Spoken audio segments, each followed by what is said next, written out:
So the point is that you can do everything you need to do in this spirit. Do not distinguish between work and fun. Consider everything you are doing as a joke, and don't imagine for a minute that you need to take it seriously. We live in a world where almost everyone sincerely believes that something is wrong with them. That should be more or less that. Smarter, more kind, more disciplined, more enlightened, less anxious, less angry, less human. And then they run into infinitely behind some future version of themselves, always right there in the curve, where they will finally hit everything. But I would like to suggest something a little scandalous, that there is absolutely nothing wrong with you, your own being. This moment, this breath, this strange and sacred feeling of I am is already perfect. Not perfect in the moral sense, not tidy, polished, or well-behaved, but perfect as a dance flame, or a tree that bends in the wind, or a spin galaxy. See, you are not something separate from nature, watching it from a distance. You are nature as much as the stars, the ocean, and the clouds. The patterns of your thoughts, your laughter, your sadness, they are as natural as ripples in water, or the sound of thunder. And you don't have to do anything to deserve your place here, because the truth is that you are already an extraordinary phenomenon of the universe. You are simply like this, and that is enough. If you found this first valuable reflection, don't forget to enjoy the video and subscribe to the channel. This helps me a lot to continue bringing this kind of content to you. One of the most extraordinary perceptions, and is not mystical or religious, but simply factual. This is, you didn't come to this world, you left him. Just as the apple produces apples, the universe produces people, and you are one of those people. You are not a strange wandering through a foreign land. You are this place, your eyes, your thoughts, your reflections on yourself. Now most of us were created to feel separate, as if we were small egos stuck inside these skin bags, looking at a world outside, full of objects and others. But this is a trick of perception, an illusion of language and labeling. In fact, there is no line where you end and the world begins. You are continuous with it, as a wave is with the ocean. Look at a flame. Does it have a border, a fixed form? It is a process, a happening, a flow, and you are like that too. You are not a static thing. You are a verb disguised as a noun, a world of conscience, feelings, memories, all sparkling like light in water. When you were born, the universe did not make a mistake. I wasn't trying to test it, fix it, or shape it into something better. I was expressing yourself as you, and what a peculiar, delicious, and intricate expression you are. No one else has its exact pace, its exact voice, its particular pattern of laughter and silence. This is not random. It is design in the deeper and more spontaneous sense. But this is where the confusion sets in. From an early age, we have been taught to replace this naturalness, to conform, to behave, to conquer, to become someone. And in doing so, we begin to believe in the biggest lie of all, that we are not enough, that we should become instead of simply being. But tell me, have you seen a flower striving to blossom? Have you seen a tree in a hurry to grow? They just do that. They unfold because they are this unfolding. You are also unfolding. You are also nature expressing yourself. You are not a problem to be solved. You are not a project to be completed. You are a cosmos event, as wonderful as the stars, and equally inevitable. Then look again, not with your eyes, but with your being. And maybe, just maybe, you start to recognize the miracle you have always been. Now, I know that when someone says there is nothing wrong with you, the conditioned mind resists. You might think, but what about my past, my failures, my guilt, my habits, my shame? And yet, all this is also part of the representation, part of the process. See, from the beginning, we have received a story that being alive is a test, that you are here to prove something to God, to society, to your parents, to yourself.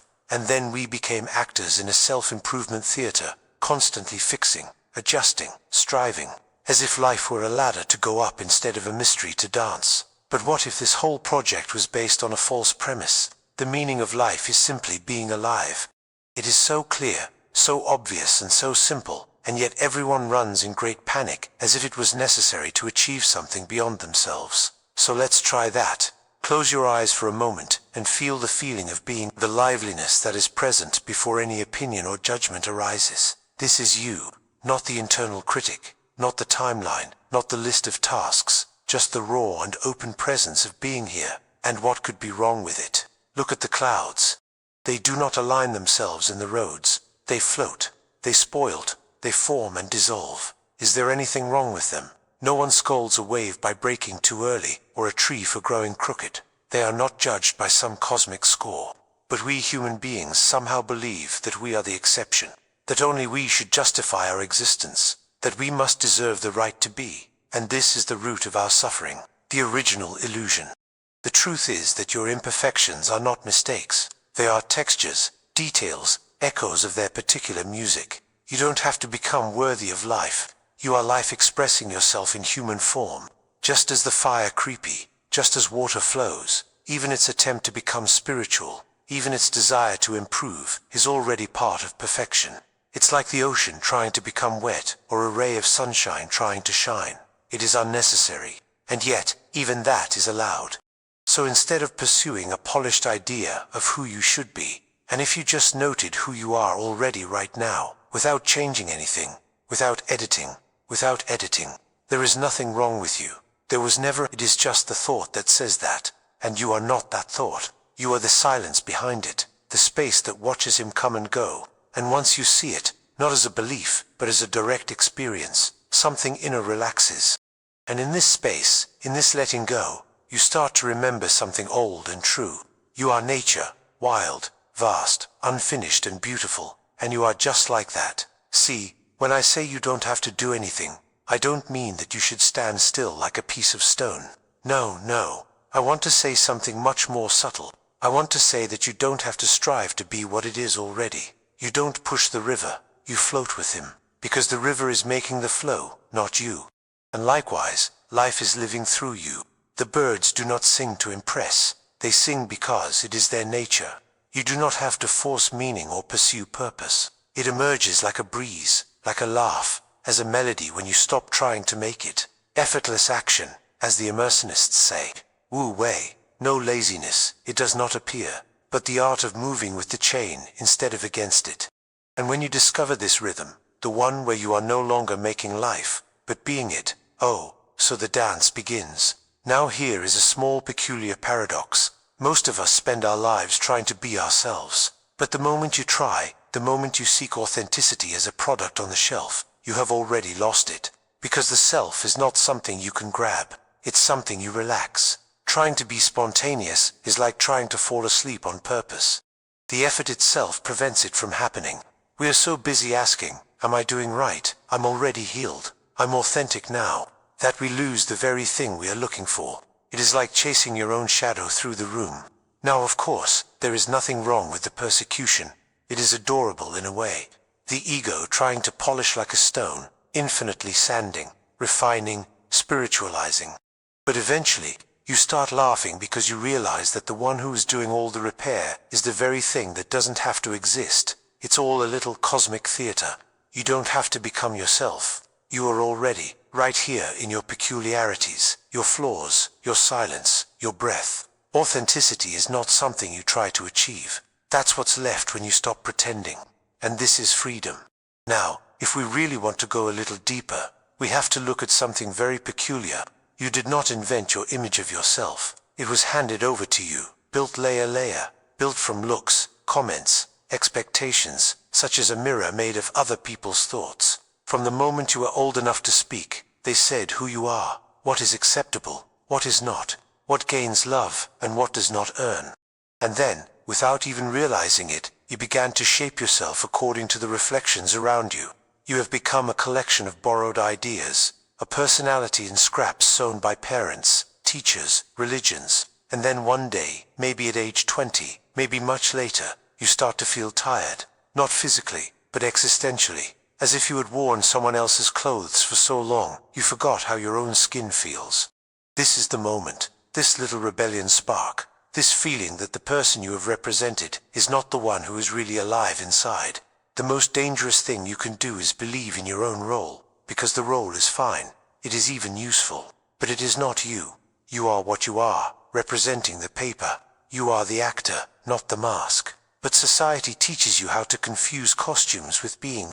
You become the good girl, the strong man, the productive adult, and forget that you are also a storm, a poem, a mystery. And then when people say be yourself, you ask yourself, But who am I, after all? Because under all these conditioning layers, under all these labels and expectations, there is something raw, something wild, something that cannot be domesticated or defined. Emerson called it the inner genius, not in the sense of intelligence, but in the sense of a unique spirit that dwells in you. This divine spark that no education can teach and no society can completely shape. And when you start playing this deeper truth, when you start trusting in this inner voice instead of outdoor voices, then you find something revolutionary. You don't need the approval of the world to be who you are. In fact, the most radical thing you can do is simply to be genuine in a society that profits from your insecurity, which sells you solutions to problems you didn't even have convince you that you had them. But here is the secret. Your originality is not something you create, it's something you discover. Like an archaeologist excavating, layer by layer, until he found the treasure that has always been there. And this treasure is not perfect in the conventional sense. He has edges, contradictions, mysteries, but it's yours. It is authentic. It's alive. As Emerson said, being yourself in a world that constantly tries to make you something else is the greatest achievement. Now there is something deeply liberating to realize that you are not required to carry the weight of all expectations that have been placed on your shoulders. You were not born to live the life your parents dreamed for you, nor to fulfill the dreams you created yourself when you were younger and didn't know who you really were. Life has a peculiar way of taking us on paths we never planned, and resist that, trying to force life to fit our limited plans. It's like trying to push a river so that it runs up. Emerson watched nature and saw that no sheet tries to be another sheet, no season hurls to become the next one. There is natural wisdom in unfolding without haste, allowing things to be what they are when they are, and you, being part of the same nature, also have this right to natural unfolding. You don't have to become illuminated until Friday. You don't have to have all the answers to 30, 40, or 70 years. In fact, the questions are much more interesting than the answers. They keep you alive, curious, in motion. A person who has all the answers has stopped growing, stopped being surprised. It stopped living, in a way. So maybe the question is not, how can I fix myself? But how can I accept myself? No, how can I become better? But how can I become more me? And when you stop fighting yourself, when you stop trying to sculpt an edited version of who you are, something magical happens. You start discovering powers you didn't even know, talents that were sleeping, a creativity that flows when you are no longer trying to control it.